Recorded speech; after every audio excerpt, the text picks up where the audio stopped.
Good evening, everyone. Hello, how are you? Friday rolls around once again, doesn't it? It's sunny today here in Redcar. We've got the sun out. So it's a sunny Friday evening. The beer is poured, the beer is cold, the curry is ordered, life is good. Excuse me, I just need to get proceedings underway in the traditional manner.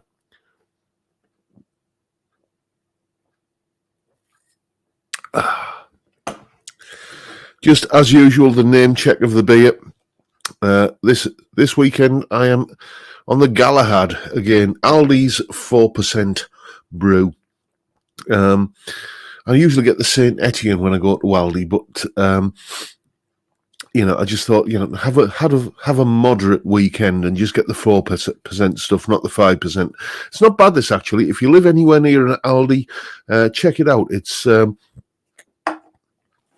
It's a lot better than Carling or Carlsberg or any other kind of 4% sort of stuff. And it is cheap. Anyway, yes. So once again, we're going to sit and talk about I don't know what for the next hour or so. I just want to say once again, maybe you saw the video midweek, I think it was on Wednesday, about this letter that I got from Gary and Mary Goodwin, who sent me an absolutely gorgeous print. I can't show you at the moment because I can't reach the webcam, but a beautiful montage portrait print of Gary Moore. Completely just out of the blue, had no idea, because they enjoy the live stream so much. So Gary and Mary, I don't know if you're watching this. I hope you are. I don't know if you saw the video where I was talking about the print, but I am really, really touched by that. And it's not the first time that this has happened. Grandpa Joe sent me this wonderful challenge coin. Not showing up very well, but there. I'll take it out the frame so you can see. I had no idea what a challenge coin is or was, but it's because it's not a thing we kind of have in the UK. I'm just trying to get the frame open. Excuse me. There we go. But after he explained what it was, he sent this one to me. A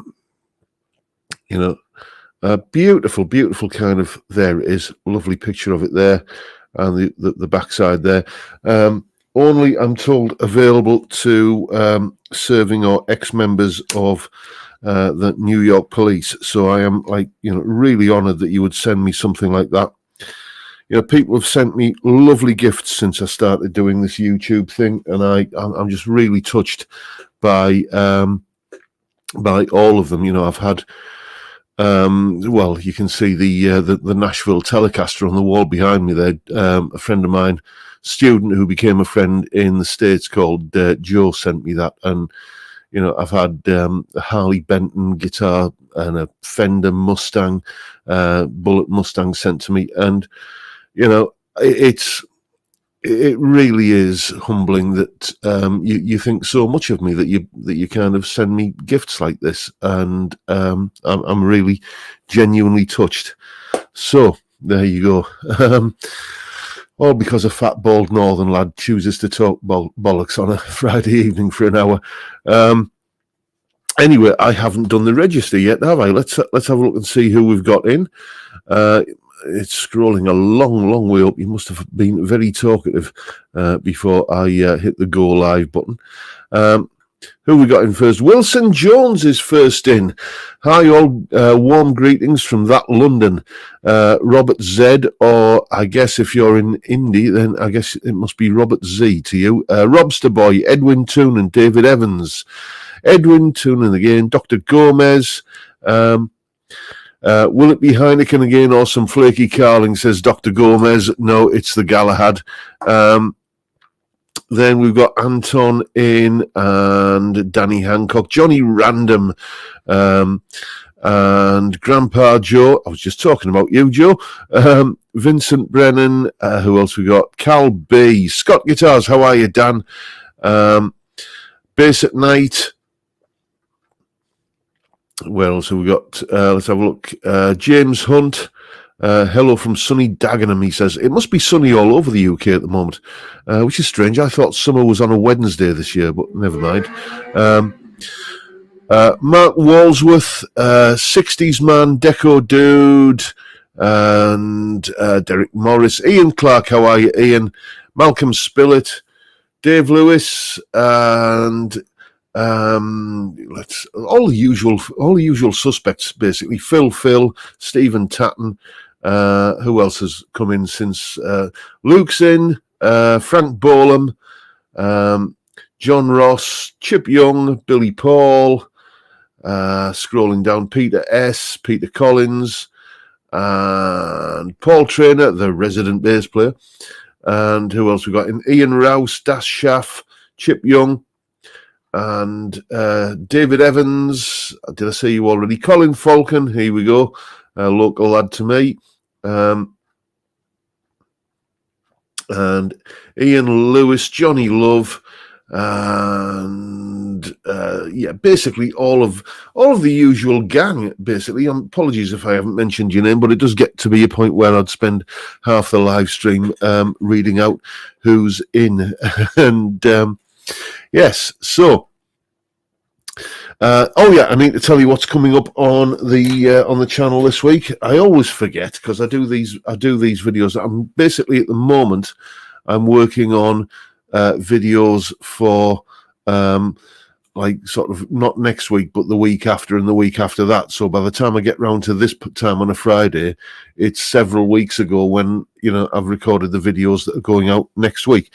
But anyway, tomorrow morning, an occasional Saturday video. We've got one of those coming up tomorrow morning. It is the unboxing of that guitar you can see behind me there, the Epiphone Standard 60s SG. So you'll find out exactly what I think about that in the morning, basically. Then on Sunday, well, you saw me using or doing the kind of first impressions video of the Spark amp that finally turned up in a working form. I'll tell you all about the kind of process of sending it, the non-functioning one, back to Amazon later on. That was quite a comedy of errors. It was just one of those days where you're thinking, you get up on a morning, you think, great, I've got a new amp to play with, I've got a day off, I'm going to have a lovely, relaxing day, and it turned out to be anything but that. I'll tell you that story later on. But anyway, when I did the first impressions video of the Spark yesterday, I said that I'd probably be doing some kind of what's it like to record with kind of video. Well, that is happening on Sunday. I've done like the usual kind of thing I do on a Sunday where I do a kind of 2-minute or so piece of music, demoing something or other, and I'm demoing the amp tones in the Spark. Then on Monday, as is usually the case, as is the tradition, we have a solo analysis. And it's one that I had a few requests for, and I bet, you see, the thing is, those solo analysis videos, they don't often do that well for me. And I know that, but it tends to get people coming to me door for guitar lessons. So it's like a lost leader on the channel, really, But I'm thinking that there might be a higher than average number of views for that video this week because it's one that I've had so many requests for. It is the solo. I won't play the usual cryptic games. It's the solo from Kaylee by Marillion, the album version, the full-length solo. We're having a look at that on Monday. Then on Tuesday, a video, well, it's a top 5 video because that's what I do on a Tuesday, as you know. On Tuesdays, top 5 Tuesdays. This one was actually suggested in the chat on here a little while ago. It's the top 5 most influential or most historically important female guitar players. Then on Wednesday, we are doing yet another installment of the Blues Rhythm Guitar series, and we're talking about chord substitutions this week. Then you never thought you'd see the day. You never thought this would happen. But on Thursday, you're going to see me playing a Jazzmaster. Yes. I was loaned a Jazzmaster by one of my students. Thank you, James, by the way, for loaning me the Jazzmaster. because you might just convert yourself. You might come around to the Jazzmaster way of thinking, and you'll find out whether or not that is the case on Thursday. Then after Thursday, it's Friday. What do we do on Friday? We drink beer. Excuse me. There we go. Right. I was blethering for quite some time there. Oh, Paul Trainer, you're a gentleman and a scholar. Thank you.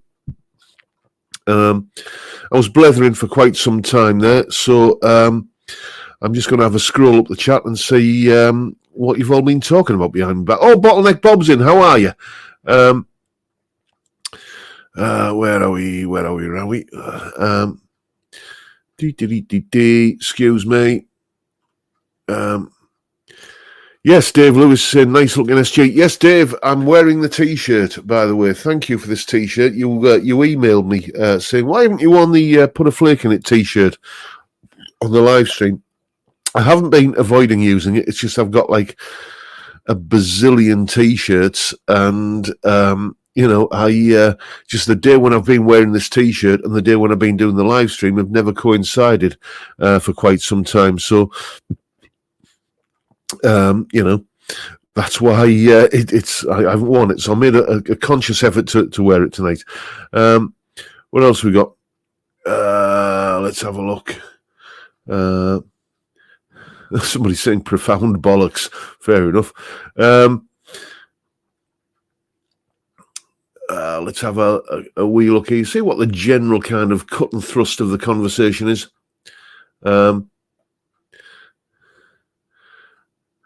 Podrig's in. Nice to see you, mate. And Machine Head anniversary. Is it the anniversary of that album? Is it? Speaking of anniversaries, I'm sure I haven't checked recently, but I think it's coming up in April sometime. We've got the 100th, the centenary anniversary of this. The 100th edition, I should say, of the live stream. Which you'll have to think of something special to do for that. Oh, Anton, you appreciated the Def Leppard solo, did you? I know you were asking for a Steve Clark solo, and the information is very scant on who played what in certainly on that album. The Hysteria album.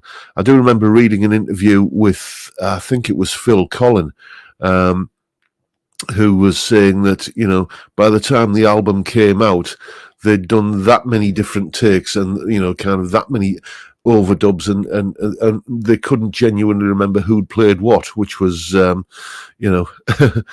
it's quite the epic production when you get to that stage, I suppose. Phil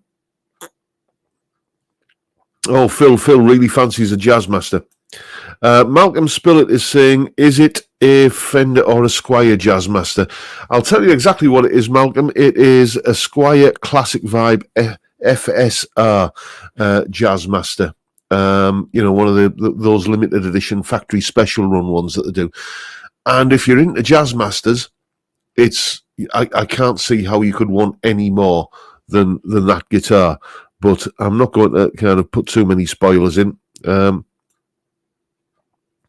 Oh, thank you very much, Phil. Thank you, gentlemen. If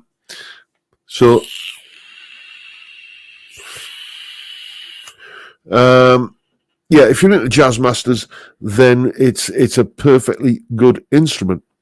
Whether or not I'm into Jazzmasters now, you'll have to wait and see. Basically, thank you, Phil. You're a gentleman. I hope you enjoyed it. And Anton's saying, let's just put you up on screen, Anton. Don't see many ES175 type guitars being reviewed. Thoughts on them? I do like a big jazz box. I like the idea of one. I could have done with one for a solo that I just finished putting together. I just finished putting the video for the solo together last week. As you will see, there is, not, you know what Monday's solo is, but a week on Monday, there's going to be a solo where I could have done with a big Gibson Fat Boy jazz box. Would it be too much of a spoiler or a hint to say I could have really done with a Gibson ES150 for that solo? Anyway, what you're saying there, watches and guitars. You've moved. Where's the comment gone? Don't you just hate it when that happens? When you in that nanosecond before you go to click on something, the website just kind of shifts a little bit, and you end up clicking on the wrong thing. That's my excuse, and I'm sticking to it.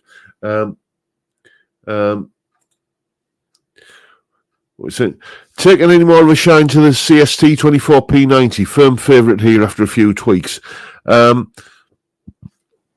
love that guitar, been having a massive amount of fun playing it. The thing is, and this is definitely something to file under, nice problem to have. Look behind me. There are, there's the, let's go through the guitars that I've got. Okay, I've got the saga Larry Carlton H7. That's that sort of 3-3-5 kind of thing. I've got the bass next to it. I play the bass when necessary. It's a tool, the bass. Then there's the Frankenstein Telecaster. Then there's the CST 24 with the humbuckers. Then if I go like that, you can see the on the opposite wall there's the CST 24P90. Then there's the Nashville Telecaster. Then there's the Harley Benton Acoustic. Then on that rack behind me there's the Yamaha Pacifica 311. There's the Larry Carlton S7. There's the Harley Benton SC 552. And there's time for the gratuitous shot of Blondie. There's Blondie, the signature guitar. And now there is the Epiphone SG. There's also, in another room, because I'm running out of space here, there is the Harley Benton ST57DG, the Harley Benton David Gilmour copy. That is a little poorly at the moment. It's got a problem with the electrics and the frets need sorting out. The only problem with needing the frets sorting out is that it's got the fret zealot on. So I'm going to have to take a brave pill and try and get the fret zealot off it so I can sort the frets out and try and get it put back on. But as I say, the electronics are poorly, largely due to my ham-fisted efforts with a soldering iron. Basically, I thought I'd try and make it even more like the Gilmour Strat by doing the Gilmour mod on it. The neck and bridge pickups together. I've done that mod a million times, and the one time I get it wrong, the one time I mess it up is on the actual Gilmour style guitar. You couldn't make it up, could you? So the problem is, it's like, I literally just kind of come in here on a morning, because I'm in here from about 7 a.m., 7:30 a.m. on a morning till 8 p.m. at night, and it's like, which guitar do I fancy playing today? Usually Blondie is the winner, because, whatever style of music I've got to try and do in lessons and stuff throughout the day, I know that I can pick this up and it'll sound like a Telecaster. It'll sound like a Les Paul. It'll sound, under certain conditions like a Strat. Go to the neck pickup, go single coil mode. You've got a brilliant Texas blues Strat sound there. So that's usually the default guitar. But then I look at all the others. I think, I haven't played that one in a couple of days. Maybe you should pick that one up. So it's, as I say, file under, nice problem to have. Anyway, yes, I was going to tell you, wasn't I, about that Defective Spark amp. Excuse me, I need another beer before I get into this tale. Right, as you know, I purchased, after much deliberation and probably, getting splinters in my backside from sitting on the fence for a couple of years, I purchased a Spark amp. And the one I've got now works fine. You heard it yesterday and you'll hear it again on Sunday. But the first one, as you know, turned up dead on arrival. I bought it from Amazon. So, no problem. I've returned stuff to Amazon before and it's always gone swimmingly well. Okay? This didn't. This just didn't. It was on a Sunday. Okay? So, that becomes relevant in the story later on. But anyway, packaged it all up, did the Amazon return, and when you do an Amazon return, you get a bunch of different options that you can do. You can either have a courier come to the house, and that is the courier that they send is it's a firm called Hermes, but we call them herpes because they are just as unpleasant. I have a thing about Hermes couriers because once upon a time they damaged the guitar that I'd sent via them, and they'd sold me insurance on the guitar, knowing that it was a guitar that they were selling insurance on. And then when I tried to claim on the insurance, they told me, you can't claim on the insurance because we don't cover guitars. Anyway, that's a whole other story. So anyway, I could get it picked up by a Hermes courier, or I could take and drop it off at one or two, like maybe half a dozen different locations that were within easy walking distance of where I live. So one of them was the local branch of Morrison's supermarket. I thought, that is absolutely perfect. I can take it to Morrison's and I can go and buy myself some beer while I'm there. Up there for thinking, down there for dancing, And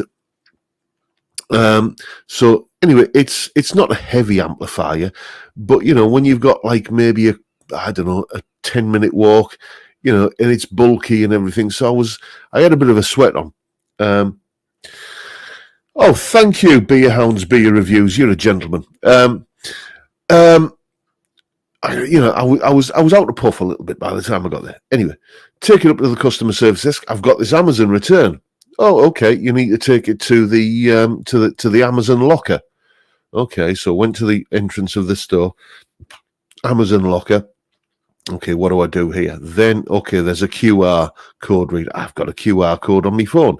Try to scan it. Invalid code. Took it back to the customer service desk. I can't. The code's invalid. You need to contact Amazon then. Okay, here we go. So there's me sat on the bench in the foyer of the local supermarket on a Sunday on the phone to an overseas call centre for 40 minutes trying to sort this out, and the guy's saying, well, no, you can't drop it off at the Amazon locker. No, that's why your code is invalid. So you need to go and talk to the customer services at the store. So I went back to the customer services. Why can't I drop this off here? You need to talk to Amazon. I've just talked to Amazon. They say I have to talk to you. Oh, well, that's the only Amazon drop-off point we've got here. It's the Amazon locker. You need to speak to Amazon. I've just spoken to Amazon. Look, and I've got it up on my phone. There we go. There you go. Can you see? It says right here that this is one of the places that I can make this return. And I don't know about that. Maybe if you take it to the post office. Great stuff. Sunday, post office. Yeah, I know what you're thinking. But our post office is in the local branch of WH Smith, which is open on a Sunday. Result, thinks I. So I trudges all the way about, another 5-minute walk to the post office. Gets there. This branch is temporarily closed. Your nearest branch is basically a bloody bus ride away. So I couldn't drop it off there. Still haven't bought me beer that I had to go to Morrison's for. I'm lugging this bloody amp around. And so I went back to Morrison's and, I said, what am I supposed to do? You are here. You are nominated as an agent for these Amazon returns. And, I don't think it's unreasonable for me to expect to be able to drop it off here. Anyway, nothing they could do. I bought me beer. I took the amp home. I booked the Hermes courier to come and pick it up, and I got drunk. And that is the story of sending and it was just that day was started off like, great, I've got a new amp. I'm going to have fun with this amp. I've got a day off. There's nothing I have to do today except play with my new toy. And yeah, it didn't exactly work out like that, did it? What a mess of a day that was. Anyway, what have you all been talking about in the chat while I've been telling you my life story? Let's have a look.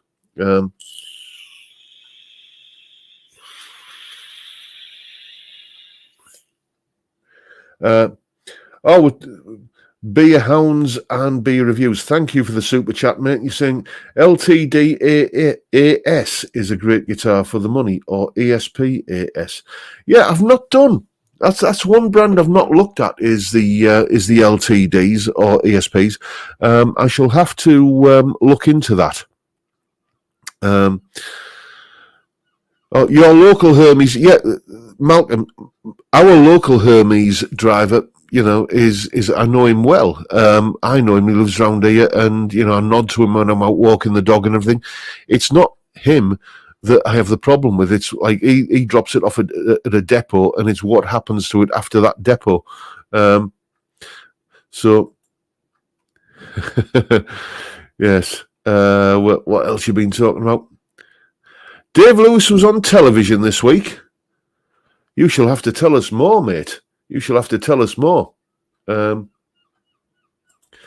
Geronimo's saying, did Epiphone QC strike again, or is the SG good? Well, there was an issue with the Epiphone, but it's nothing to do with the guitar. Let's just leave it at that. You will find out more in the unboxing video tomorrow morning, 10 a.m. UK time. Let's just say that, I think that the laws of physics have been broken by this guitar, or the people who sold it to me. Anyway,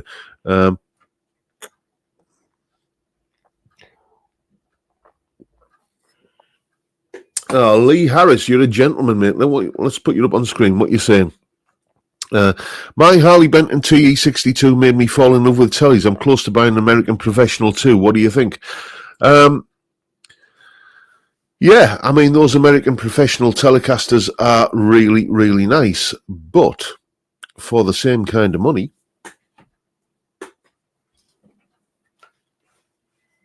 just saying, custom built, handmade in the UK.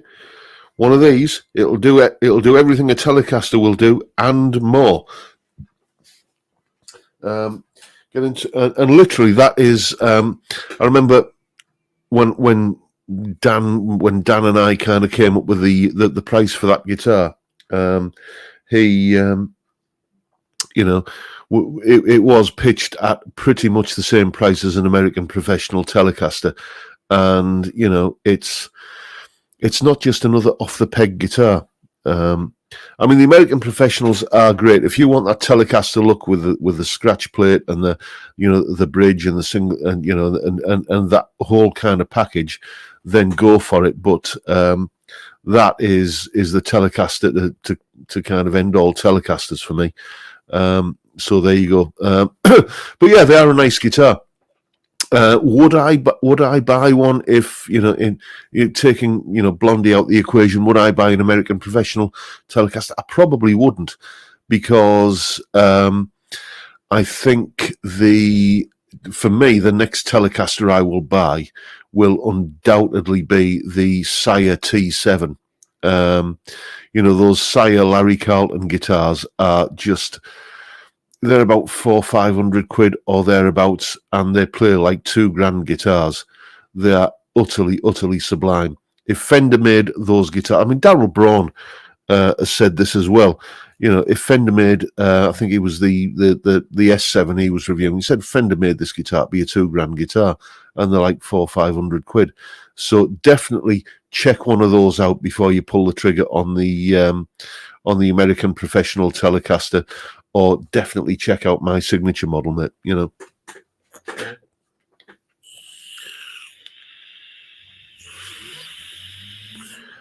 there's a brand I keep hearing about, Derek. Anyone tried Donna guitars? I had a Donna kebab last weekend. First one I've had in ages. Usually when I get a kebab, it's always a chicken kebab, but I just had that hankering for the greasy, stringy kind of meat of no description whatsoever.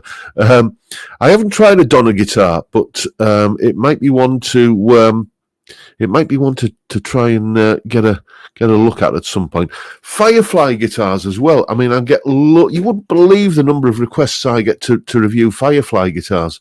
But they're like rocking horse poo to get all of in the UK. everybody says, oh, you can get them on Amazon. Well, you can't get them on Amazon in the UK, unfortunately. Another brand of guitar I am definitely going to be checking out at some point is, I don't know if you saw Phil McKnight looking at that. I'm not sure how you pronounce this, but it's E-A-R-T. So is that like EART, as in earth without the T on the end? Or is it, EART guitars? I don't know.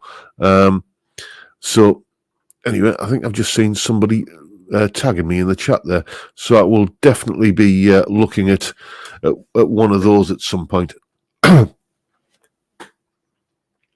But yeah, Firefly guitars and Donner guitars. Speaking of guitars, yes, of cheap guitars, the Faisley Telecaster has departed. It has left the building. The lovely Chloe from Zoe's Place picked it up the other day, along with a guitar that I had plans for. I thought, I'm just not playing this guitar, and I'll never get round to doing what I want to do with it. Do you remember that Glary Telecaster that I put like the 4-way switch mod in and converted it to string through and put the upgraded pickups in? I just wasn't playing that guitar, so I thought, you know what, I need the space more than I need a guitar that isn't being played. So that went to Zoe's Place as well.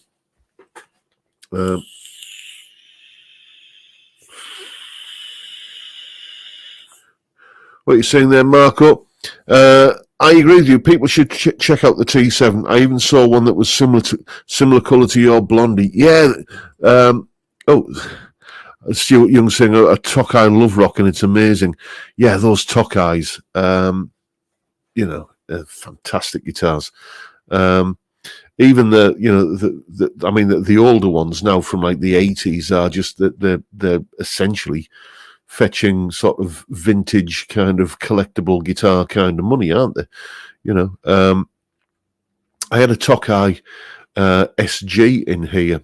Oh God, a couple of years ago, somebody had basically sent it for the Zoe's Place kind of thing, and unfortunately the truss rod was broken, so there was nothing really much I could do with it, and I ended up, I think, parting it out and selling the pickups selling the pickups and bits and pieces of the hardware, and that money went to Zoe's Place. But it was a lovely guitar. It was just a shame that the truss rod was absolutely goosed. It was when it's kind of, there's still a kind of serious kind of concave in the neck, and the truss rod is tightened all the way, and there's just no more adjustment left in it. That was the case with that guitar. But you get that with any brand of guitars. There's always a bad one slips through. Das Schaff is saying, I have a pair of EMG pickups, an 81 and 85, looking for a donor guitar, and I don't have time to build myself. Any suggestions for a donor? My bonus is building a hole in my pocket. Right, okay, so I would suggest, because the 81 and the 85, that's a pair of humbuckers, isn't it? Get yourself just get yourself a Harley Benton. The thing I've noticed, especially with EMG pickups, is, well, Pat Travers, summed it up in an interview once. He said, you can put EMGs in a shovel and it will sound great. So don't spend a fortune on a donor guitar. Just get something that is, that feels nice and, isn't going to kind of fall to pieces or have like frets that are going to wear down within 5 minutes. Do something like that. I mean, dare I say it, Harley Benton, chuck them in a Harley Benton CST 24 or I don't know, Harley Benton SC 550, something like that. And, yeah, you'll have a great guitar. Let's just have a look down here. I see Time Profits in. Sorry, I missed you earlier on, mate. Yes, Time Profit. You left a comment on one of my videos asking for a tutorial on how to use Guitar Pro. I've thought about doing that a bunch of times. And the reason I haven't is twofold. First of all, The version of Guitar Pro that I use is a really old one. I use Guitar Pro 5. And you can't get that anymore. It's not supported anymore. But I know my way around it like the back of my hand, and it does everything I want to do. So I'm very much in the frame of mind of, if it ain't broke, don't fix it. So a lot of the stuff I'd be telling you how to do in Guitar Pro 5, I know from kind of having lessons with people that doing lessons with people that have got Guitar Pro 7.6 or whatever it is at the moment. A lot of the stuff I say, well, you need to do this, and well, that isn't available in that menu when I'm doing.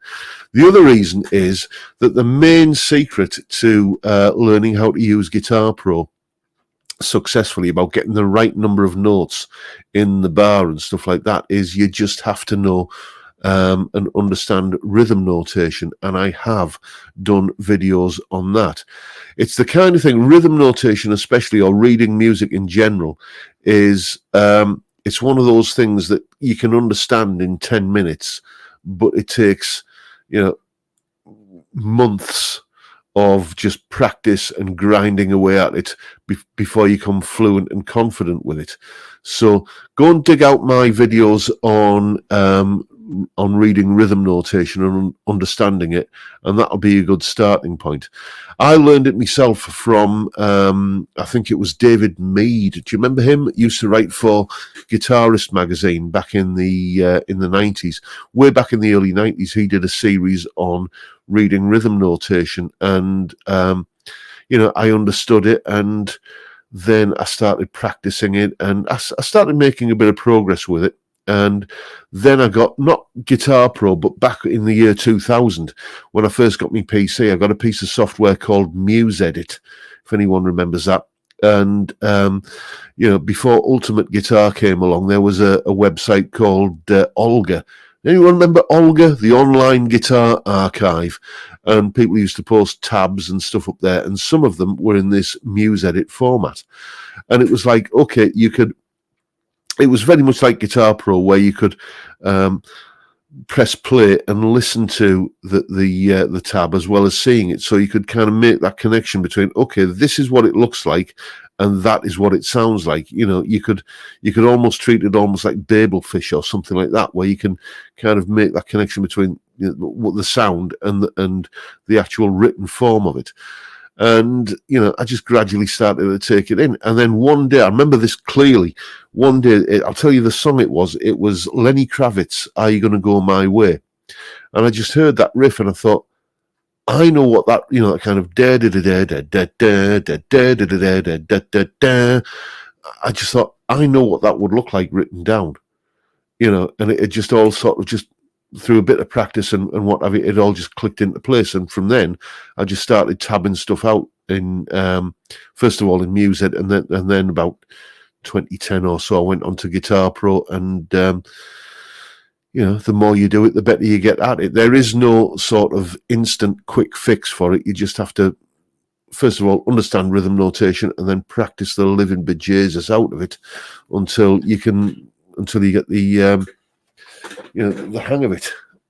Excuse me, I just need to get some lubrication going. Time for another one. Here we go. What have you all been talking about? Oh, Epiphonium saying I forgot Olga. Dave Lewis, just sent you a link where you can buy Firefly guitars from in the UK. Thank you, mate. I shall check that out. It won't be this evening, though. This evening might get a little bit messy. And alcohol and guitar shopping. It's not a good combination, is it? Anyway, what you all been blethering about while I've been watching? Oh, dear me, yes, someone's saying that 226 watching. Yeah, we've got a few in tonight, 227 at the moment. Dear me. I am. I should have got dressed up for this.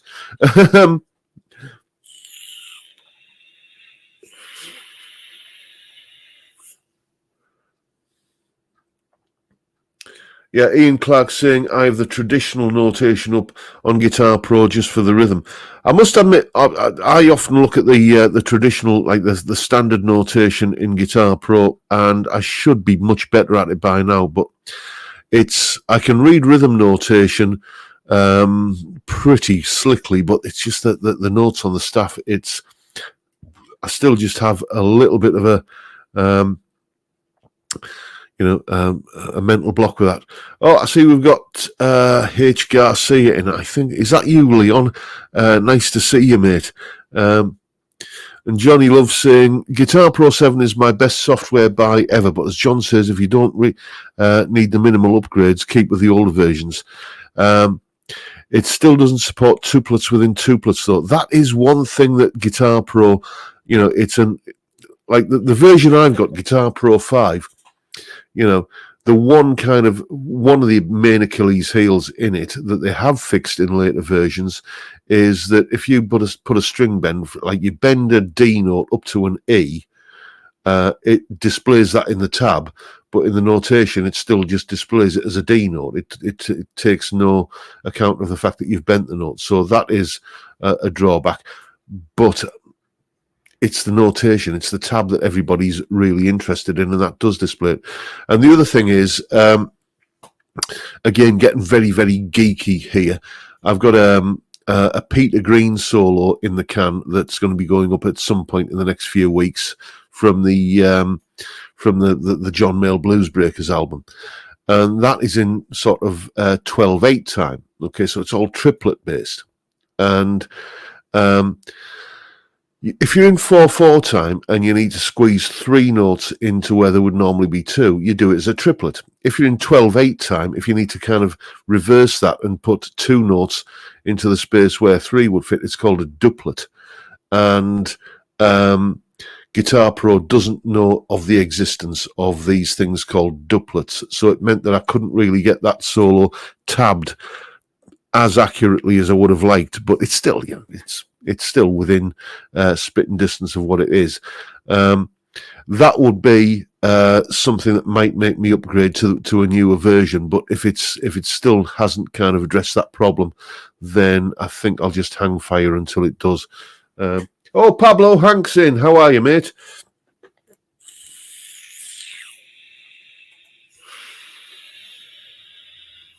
John, when you demo guitars, could you just use a normal amp instead of a computer? That is something that I've looked at, and I'll tell you the decision I came to and why. The short answer is no. The reason I'm not going to use a normal amp, as you put it, is because there are too many variables. Okay? There's the speaker of your amp. Okay? There's the microphone, right? Pointing like that, it's going to sound great. Point it like that, it's going to sound completely different. Move it there, it's going to sound completely different. The reason why I use plugins is because it gives a very, very fixed and kind of quantifiable idea of what the guitar sounds like through that particular type of amp. Whether I'm using a Marshall amp or a Fender or model or whatever. The other thing is that, miking up an amp is a skill. Go and watch Glenn Fricker's, kind of Spectre Media Group. He'll tell you it took him a good 10 years to learn how to mic up an amp properly and get the best out of it. And it's like I've got to do that for every video I make. It's just it would massively increase my workload. And if somebody else has already accurately modeled the sound of that amp with the optimum mic placement and everything, and just kind of sewn that all up and put it in a box and said, there you go, you can use that, and then I'm going to use that. It just miking up an amp is like an art. It's a skill that I don't have, and it would take me too long to learn it. And then you're only hearing the guitar through that one amp, and it's. I still think there's more Like usually when I do these demos, you'll hear like a clean kind of strummy part demoed through like some sort of clean up, like a jazz chorus or a Fender Twin or something like that. Then you'll hear a crunchy rhythm part, so then you'll get an idea what it sounds like through a Marshall Plexi.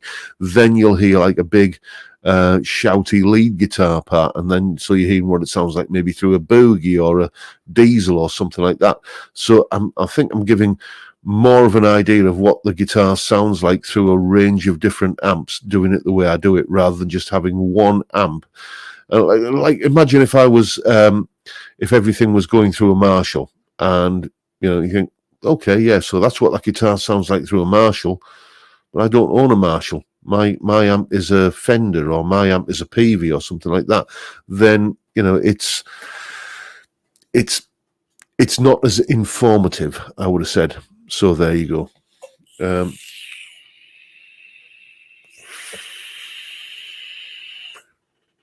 Let's see what you all been talking about.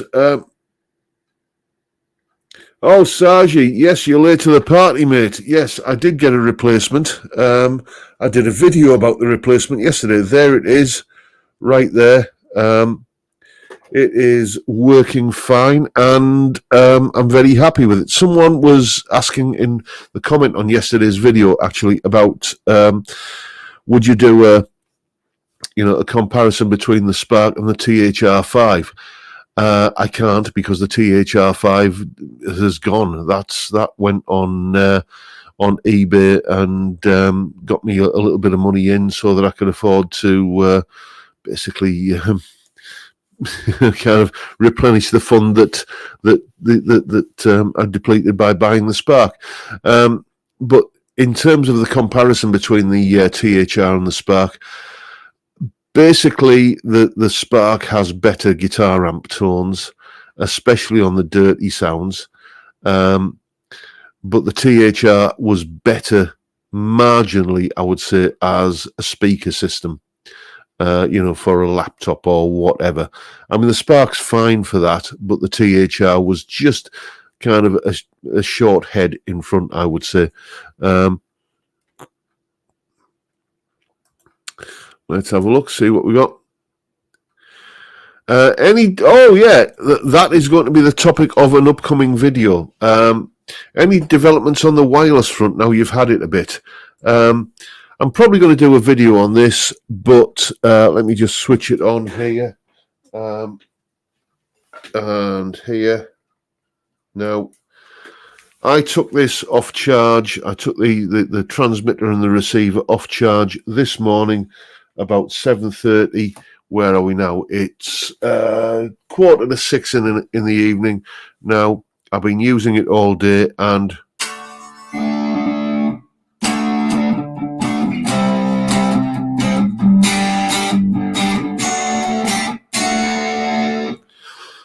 still going strong. It easily gets me through a working day from, as I say, 7 in the morning or thereabouts till 8 p.m. on an evening, usually on a single charge. I paid 35 quid for it. It's the Legato brand of wireless.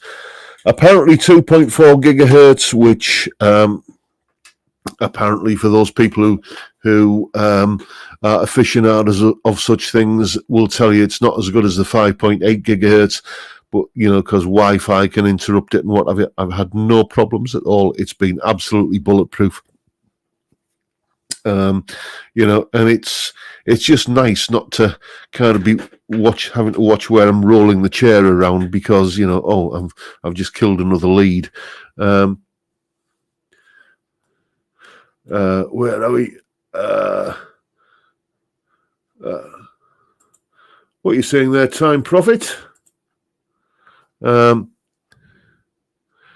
What guitar wireless system is great for playing your guitar for taxi drivers. Yeah, my missus works for a taxi firm, so might be something to mention. Anyway,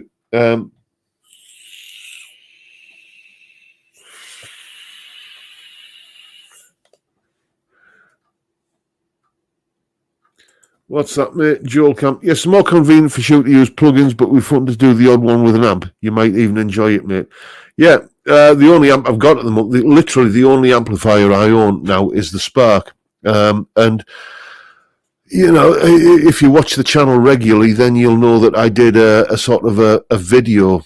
A video. It wasn't a sort of a video. It was a video where I was mulling over the whole kind of thing of, you know, let's get a Marshall Origin 5C, you know, a little low-powered valve amp and a torpedo 2 notes captor and go that whole kind of route. And you know, when I looked at the cost of doing it, it was knocking on the door of £500 to get like a decent setup. And I'm thinking, it's £500, and what am I going to be getting for that? A good guitar tone. I've already got a good guitar tone, you know. So then it's like, well, you know, and the other thing is, well, you know, it's valve amps. I mean, there's been plenty of stuff on YouTube. Rhett Shull did a fantastic video last week sometime about this, you know, with everything that's going on in the world. And I don't want to turn this into a political discussion, but, you know, most valves these days are made in Russia. And we know how that plays into the kind of current situation that's going on in that part of the world. It doesn't, let's just say that, you know, supplies of replacement valves or tubes are consumable items, and you need a reliable supply of them. And I'm just thinking that the reliability of that supply of replacements might not be as reliable as we may wish. And you know, so then it's like, okay, buy a solid state amp. And well, yeah, but I've got one of those, you know, the Spark. It's like I'm just going to stick with the plugins for the moment because I'm enjoying them. And hey, you know what?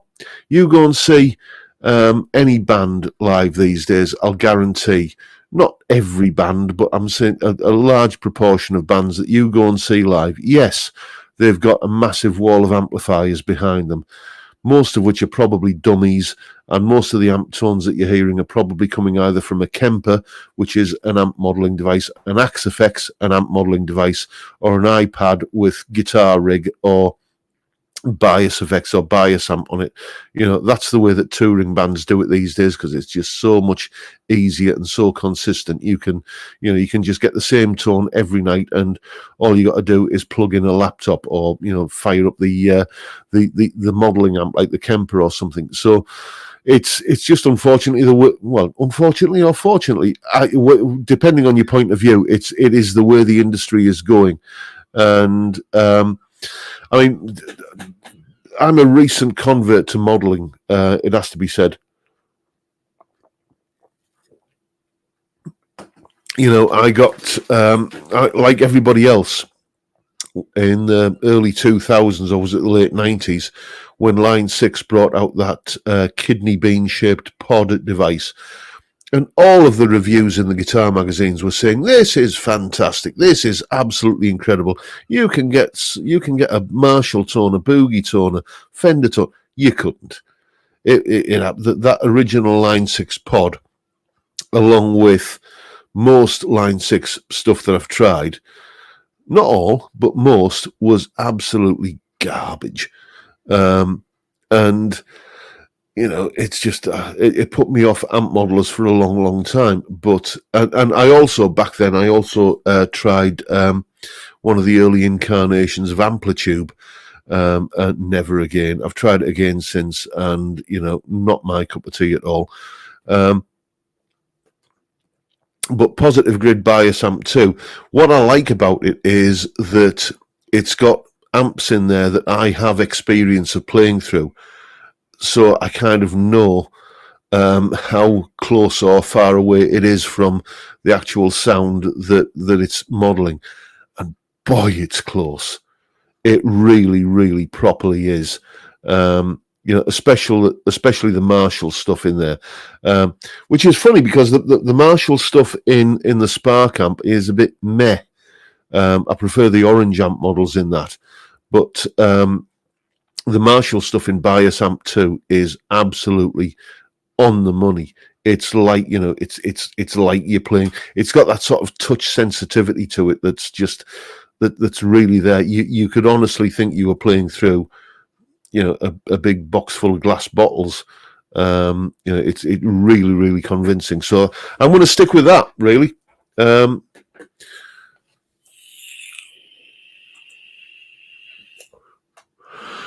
A quick question for you all. I'm looking for a Strat and I'm on a budget of $400 to $500. What would be the best option? SSS Strat. Not sure about what the price is, but it's certainly in that kind of ballpark. The Saga Larry Carlton S7. Yes, it is a HSS design, the one I've got at least, but there is a 3 single coil version of it, the SSS one. And if it's as good as my HSS one, then it's just going to be an absolute doozy of a guitar. It might be a little bit above what your budget is, but it might be worth just saving a little bit extra. Go to a dealership, go and try one, go and see what you think. They're fantastic guitars.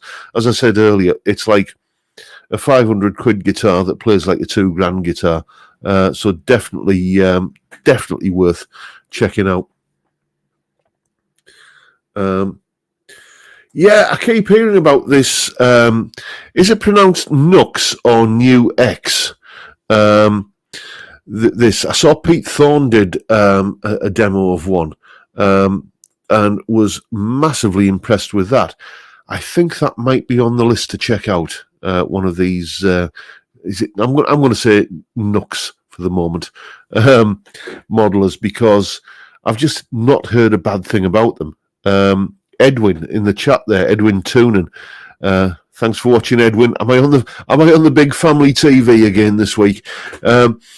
He was been telling me about how fantastic his is, in terms of getting the kind of sound that he wants out of it. So yeah, curious about that.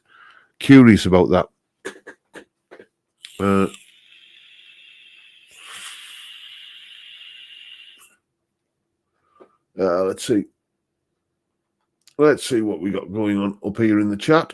Oh dear me, doesn't time fly?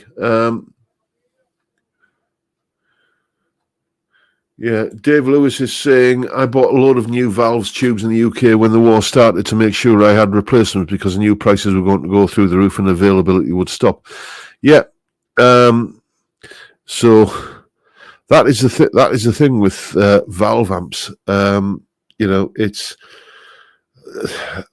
I remember when I had my Marshall 30th anniversary combo, which I had for a good wee while, and this was back in the 90s, and it was like every time I had to sort of not revalve the whole, because I never did actually a full revalve of the whole thing, because they don't all wear out in one go. You replace the power tubes, and then this preamp tube goes, and then so you replace them one at a time. But every time I bought a new valve for it, it was just kind of ratcheting up, and that was, 25 years ago.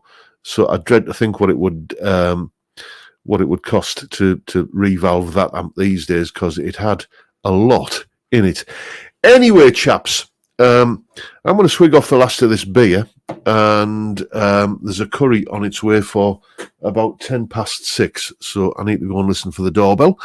And once again, thank you everyone for turning up and watching a fat, bald northern lad talk bollocks for an hour.